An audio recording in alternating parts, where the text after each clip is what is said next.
Natural hair colour కోసం చూస్తున్నారా? అయితే Anoos henna and black expert వాడండి.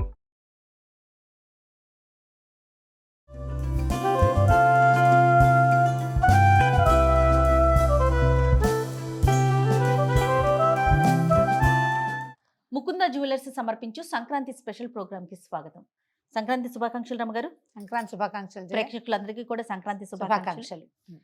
రమగారు, మనం స్పెషల్ వంటలు చేస్తా ఉన్నాం, పండుగ స్పెషల్. ఓకే, ఒక వీడియో మనం గారెలు చేసాం, మరి ఇప్పుడు ఏం చేస్తున్నాం? కొబ్బరి బూరెలు చేద్దాం జయ. లాస్ట్ ఇయర్ అరిసెలు చేసాం కదా. అవును, సంక్రాంతి పండగకి కొబ్బరి బూరెలు కూడా చేసుకుంటారు కొన్ని ప్రాంతాల్లో. బియ్య పిండితోటి చేసే వస్తువు అంటే ఇప్పుడు తీపి వంటకం సంక్రాంతి పండగకి చేసుకుంటాం. అవును, అరిసెలు చేసుకోవచ్చు, ఇవి కూడా చేసుకోవచ్చు. అరిసెలు వీడియోలు ఉన్నాయి కాబట్టి అవి చూసి చేస్తారు అనుకో. కొబ్బరి బూరెలు చేద్దాం. సరే, మనం ఒక 1/2 kg పిండి కొబ్బరి బూరెలు చేయదలుచుకుంటే 3/4 కిలో బియ్యం నానబెట్టుకోవాలి. ఓకే, బియ్యాన్ని కనీసం రాత్రి నానబోసి పొద్దునకి 10-12 గంటల పాటు బియ్యం నానాలి. కొత్త బియ్యం పోసుకుంటే చాలా బాగుంటుంది. లేకపోతే స్టోర్ బియ్యం ఉంటాయి, మన ఏమన్నా రేషన్ బియ్యం అయితే అది కూడా బాగా వస్తుంది. ఒక 12 గంటలు నానబెట్టి గిర్నీకి అవకాశం ఉండి పిండి మరకి పెట్టి తడి బియ్యం పట్టే మర ఉంటే తడి బియ్యాన్ని పట్టించుకోవటం, లేదా మనమే చకచక మిక్సీ జార్లో వేసుకుని చేసుకోవచ్చు. బాగా జల్లిచ్చేసుకోవాలి. 1/2 kg చేయాలనుకుంటే 3/4 kg బియ్యం పొయ్యాలి, అది లెక్క. 1/2 kgకి 3/4 kg. ఎందుకంటే 1/2 కిలో బియ్యం అని 1/2 కిలోనే పట్టించుకున్నాం అనుకో, పట్టుకుంటే పిండి చారిపోకపోవచ్చు. బెల్లాన్ని బట్టి ఉంటుంది. కొంచెం ఒక చారెడు పిండి ఎక్స్ట్రా ఉండటమే మంచిది. సో మనం 1/2 kgనే చేస్తున్నాం. ఈ 1/2 kg బియ్యానికి ఒక 1/4 కిలో కంటే ఎక్కువ, మామూలుగా కేజీ బియ్యానికి మనం 1/2 kg కంటే ఎక్కువ 3/4 కిలో దాకా 700 గ్రాముల దాకా బెల్లం పోస్తాం. అంతే, కేజీ లెక్క ఉండదు, తక్కువ పడుతుంది. దీనికి లెక్క ఏంటంటే 1/2 kgకి ఒక 300-325 గ్రాముల బెల్లం. ముందు ఏం చేద్దామంటే బెల్లం సన్నగా తరిగి పెట్టాము. బెల్లాన్ని కొంచెం కరగబెట్టుకుందాము, పాకం పడతాం కదా. అవునండి, కరిగి ఇందులో ఉన్న ఇసుకని తీయకపోతే అది పంటి కింద పడే అవకాశం ఉంది. ఒక గ్లాస్ నీళ్ళు పోసే ఇందులో, పర్వాలా మనం కాస్త నీళ్ళు పోస్తే పాకం పట్టుకుంటాం కదా. కరిగెన్ని పోయి చాలు, చాలు చాలు. బెల్లం ఒకసారి కరగనిచ్చి వడపోసుకుని పాకం పట్టుకుందాము. అలాగే నేను పిండి పట్టించేసినట్లున్నారు కదా. పిండి పట్టించేసాం. పిండి పట్టడము మిక్సీ జార్ పెట్టడం మీకు చూపించలేదు, కానీ పిండి గిర్నీలో పట్టించేసాము. పట్టించిన పిండి అయినా మీరు మిక్సీలో పట్టుకున్న పిండి అయినా జల్లించుకోవటమే మంచిది. జల్లించి పిండిని దగ్గరగా చేర్చి ఏదైనా టవల్ కానీ పెద్ద మూత ఏదైనా పెట్టేస్తే పిండి ఆరిపోకుండా ఉంటుంది. తడి పిండే దీనికి ఇంపార్టెంట్. అవునండి. ఇప్పుడు కొబ్బరి లెక్క 1 kgకి ఒక పెద్ద కొబ్బరికాయ పడుతుంది. మనం 1/2 kg పిండి చేస్తున్నాం కాబట్టి ఒక చిప్ప కొబ్బరి కోరి పక్కన పెట్టుకోండి. కాసిన ఏలక్కాయలు పొడి కొట్టి పెట్టుకుందాము. ఇదిగోండి, మనం కొబ్బరి కోరేసుకున్నాము. అడుగును కూడా తీసేసాము, అది బ్లాక్ ది కూడా. కూరంతో కోరితే అడుగు నలుపు రాకుండా ఉంటుంది. కూరం అవకాశం లేకపోతే మిక్సీలో వేసేసుకోండి. ఒక 1/2 kg, అదే అరకాయ కొబ్బరి, తర్వాత ఒక 10 ఏలకులు పొడి చేసి పెట్టుకోవటం. ఏలకల పొడి కూడా చేయించేసాం. కొంచెం నెయ్యి నూనె దగ్గర పెట్టుకోండి. అంతే, ఒక 3 స్పూన్ల నెయ్యి. మామూలు మన నూనె కోపాలు పక్కనే ఉంటాయి కదా, అది పక్కన పెట్టుకుంటే సరిపోతుంది. కొంచెం నెయ్యి నూనె అవసరపడతాయి. పాకం దగ్గర పడుతుంది జయ, చూడండి. అవును రమ్మగారు, నురుగు వస్తుంది. ఇది ఎట్లా అంటే నీరు పళ్ళెం పెట్టుకుని అందులో చెక్ చేసుకోవాలి. ఇప్పుడు చూడు, పరిగెత్తి పారిపోతుంది. ఇది ఇంకొంచెం చిక్కబడాలన్నమాట. ఇది నీటిలో కరుగుతున్న ధోరణి ఉంది. ఇంకా ఇంకొద్దిగా చిన్న తిత్తిగా రావాలన్నమాట. తిత్తి పాకం ఉండాలి, అక్కడే ఉండి ముద్దవాలి. ఇప్పుడు నీళ్ళలో మెల్లిగా చూడు ఒక రకంగా కరుగుతోంది, ఆ కరగకూడదు, ఇంకొంచెం కావాలన్నమాట.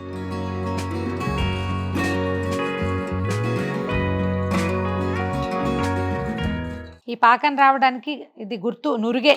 అంతేనండి, అది నురుగు కరెక్ట్గా వస్తుంది. చూడు ఇప్పుడు ఈసారి చూడు, కొంచెం దగ్గరకు వచ్చింది. ఇట్లా రావాలి, తిత్తి చూడు లేస్తోంది. అట్లా ఉంటే సరిపోతుంది. టంగు పాకం అక్కర్లేదన్నమాట. అదేనండి. దీంట్లో ఏం చేద్దామంటే ఇప్పుడు మనం రెడీగా కోరి పెట్టుకున్నాం కదా, కొబ్బరి వేసేద్దాం. కొబ్బరి వేసేసరికల్లా పాకం కొంచెం లూజ్ అవుతుంది జయ, కొద్దిగా వదులవుతుంది. ఒక 1/2 కప్పు కొబ్బరి అంటే అదే మన అరచిప్ప కొబ్బరి వేసాం కదా. కావాలంటే నువ్వులు వేసుకోవచ్చు, నువ్వు పప్పు ఉన్నా బాగుంటుంది, నువ్వులు ఉన్నా కూడా బాగుంటుంది.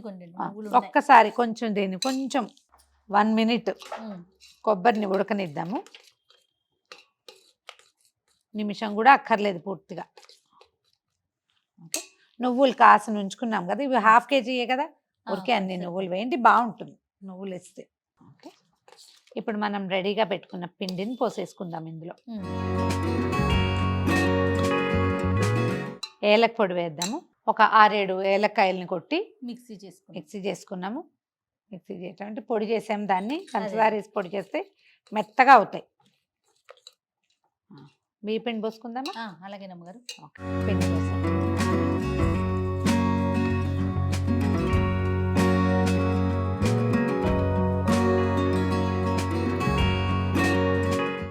పావు కిలో పడుతుందా పడదా అనేది చూద్దాం.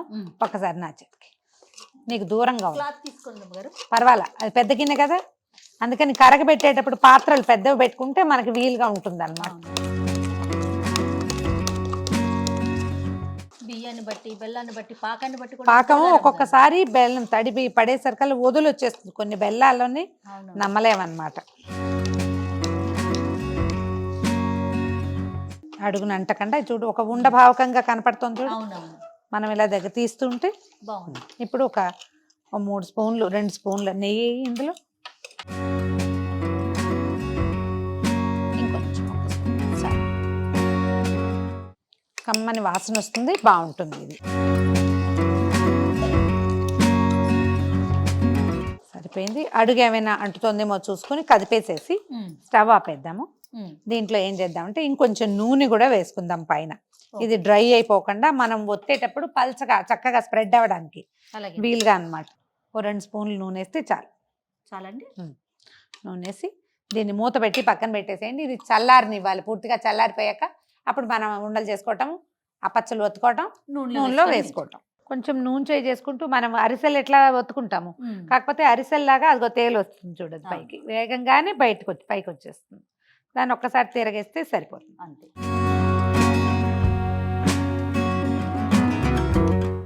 కాకపోతే అరిసెలకి మనం నెయ్యి కానీ నూనె కానీ ఉంటే ఒత్తుకుంటాము. ఈ కొబ్బరి బూరెలకి వస్తాం కదా రమ్మగారు. బూరెలకి వస్తాం, వీటికి ఇలాగే.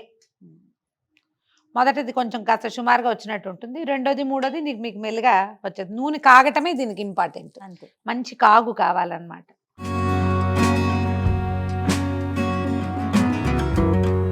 ఇద్దరుంటే ఒకళ్ళు వేయటం ఒకళ్ళు తీయటానికి బాగుంటుంది. మనం గుంట మూకుడు పెట్టాం కానీ వెడల్పాటి మూకుళ్ళు పెడతారు చేయ వీటికి. ఓ పక్క నుంచి వేసుకుంటూ ఇంకో పక్క నుంచి తీసుకుంటూ ఉంటారు. తీసి చక్కగా కలర్ వచ్చింది చూడు, అదే దాని రంగు. ఇంకొంచెం నూనె ఓడిపోవాలన్నమాట. కాస్త పెద్దది ఇది పెట్టుకుని జాలి పెట్టుకుని నూనె ఓడి చేసేయటం, ఎక్సెస్ నూనెని మనం టిష్యూ తోటి తీసుకోవటమే. దీన్ని ఒత్తే పని లేదు, ఇంకా దాన్ని కూడా తిరగేయాలి. తిరగేదాన్ని ఆ రంగు రాకుండా తీయాలి. చక్క 2 చొప్పున చేసేస్తాను. కొంచెం నూనె కాగిన కొందికి స్పీడ్గా వచ్చేస్తాయి కూడా అవి.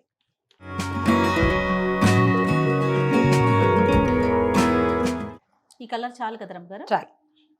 కొంచెంసేపు అయితే ఇంకొంచెం బెల్లాన్ని బట్టి కూడా కొన్ని బెల్లాలకి మంచి ముదురు రంగు వస్తుంది రమ్మగారు. చక్కగా వచ్చినాయి కదా, బ్రహ్మాండంగా వస్తాయి జయ. నీకు ఫస్ట్ టైం చేసిన అరిసెలు పాడవుతాయేమో గానీ ఈ బూరెలు ఏం చెడవు, అదే వచ్చేస్తాయి. కొంచెం కలర్ అంటే బెల్లాన్ని బట్టి అంటారా? ముదురు అది కూడా కాకుండా మనం తెల్లగా తీసిన పిండి వేగదు, కొంచెం ముదురు రంగు రావాలి. మనం తీసిన దానికంటే ఆరాకి ఇంకొంచెం ముదురుతుంది రంగు, కాస్త ముదురు రంగులోనే ఉంటాయి కొబ్బరి బూరెలు. అదే నిలవ ఉంటాయి జయ, చక్కగా. అవును, నిలవ ఉంటాయి, రుచిగా ఉంటాయి. సో సంక్రాంతి స్పెషల్ కొబ్బరి బూరెలు మీరంతా కూడా తప్పకుండా ట్రై చేయండి.